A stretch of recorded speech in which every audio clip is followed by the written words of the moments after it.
Welcome to Ask a Member, a program of the Adrian Area Chamber of Commerce. I'm Ann Hughes, president of the Chamber, and it's my pleasure today to welcome Julie Conley, Education Coordinator for MSU's Hidden Lake Gardens. Welcome, Julie. Thank you.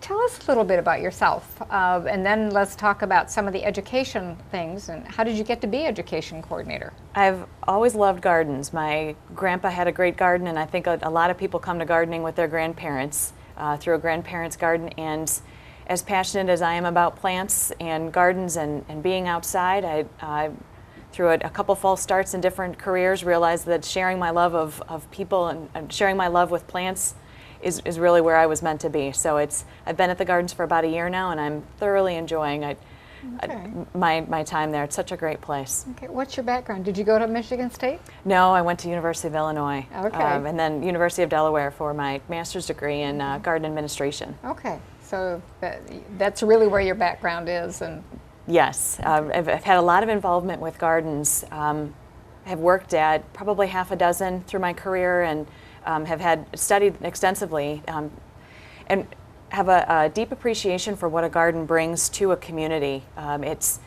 a place to learn, obviously, where people can get hard knowledge of plants and animals, and but also learn about larger concepts about sustainability and how we live on the planet and interact with all the species that we share the planet with. The other thing that I think a garden brings is an experience. We're so digital now. We're so plugged in, and it's really nice to have an authentic experience. You can watch a YouTube video of a frog call, but it's so different to actually hear the call and try and figure out where the call is coming from, and then catch the frog, and then hold the frog, and smell the pond and feel his skin. So not the same at all. No, we provided a space for authentic experiences, and I really think that as we continue to get more digital and more connected, I think those are great things, but there's a deeper need for authentic experiences. And right along that, I think gardens are a fantastic place to just be. We're so busy and connected and busy and busy and busy, and sometimes it's really nice to just unplug and just breathe.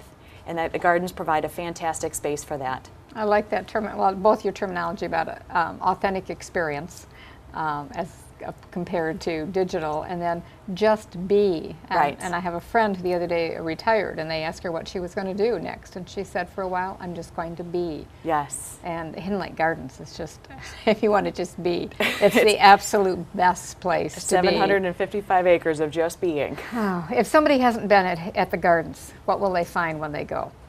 It's the gardens is 755 acres, and probably 250, 300 are under cultivation, so that leaves a significant portion that are wild with hiking trails.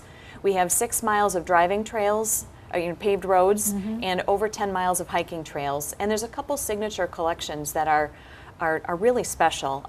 Of course, our conifer collection is nationally renowned. We have some plants that are only found in that conifer collection, and for someone that doesn't have a love of conifers, it just means cone-bearing plants, somewhat evergreen, not entirely all evergreens, but basically.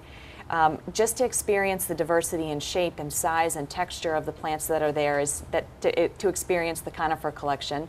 We also have a nationally recognized hosta collection. That's the state level hosta with over 800 varieties of just hostas alone. Wow.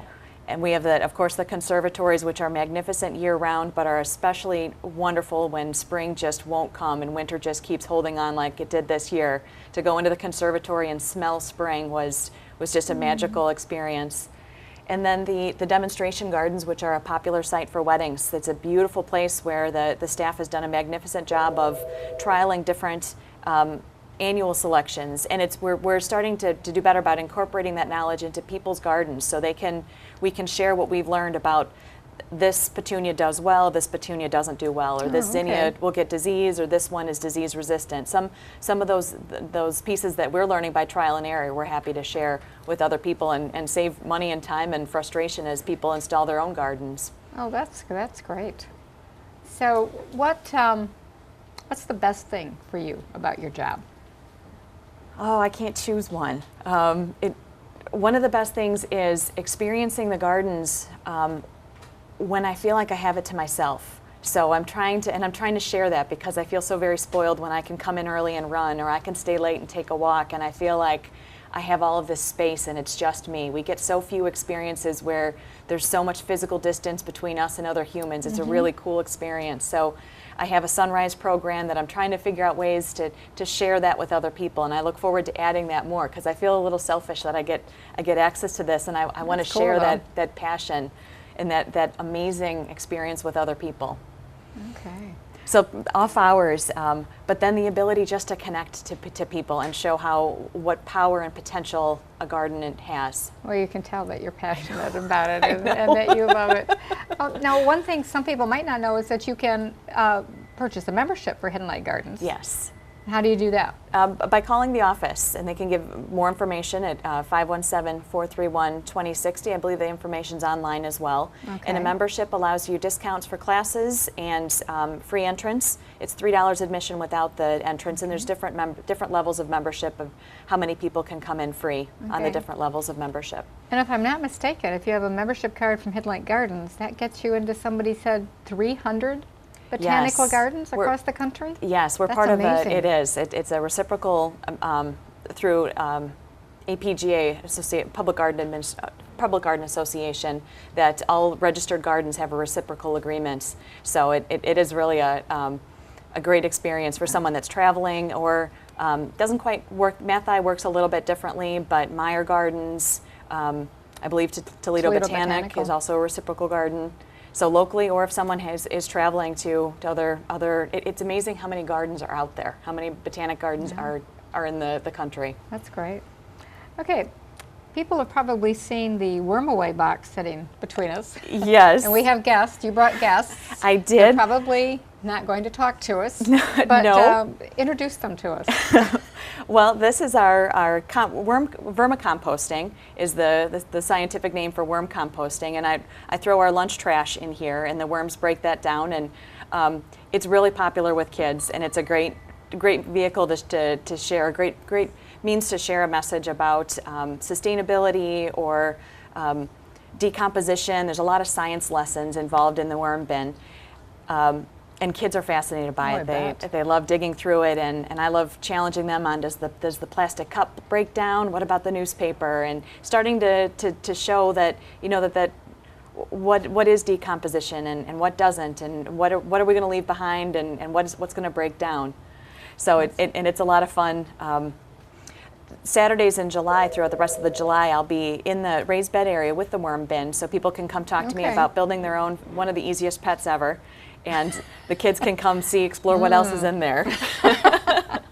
I'm not sure I want to raise a worm, but I know you brought some here for us to see as well. I did. We'll see if we can get them to show up in a cup. If not, I can put them on the paper. And Julie showed me inside the worm bin before we started, and there's a lot of worms in there. There are. It's red wigglers. Earthworms don't work, and we have two different forms. We have red worms and red wigglers in here, and the other thing that's nice about a worm bin too, my bin at home, I put shredded documents, and I've never had a worm steal my identity. So it's a great proof of.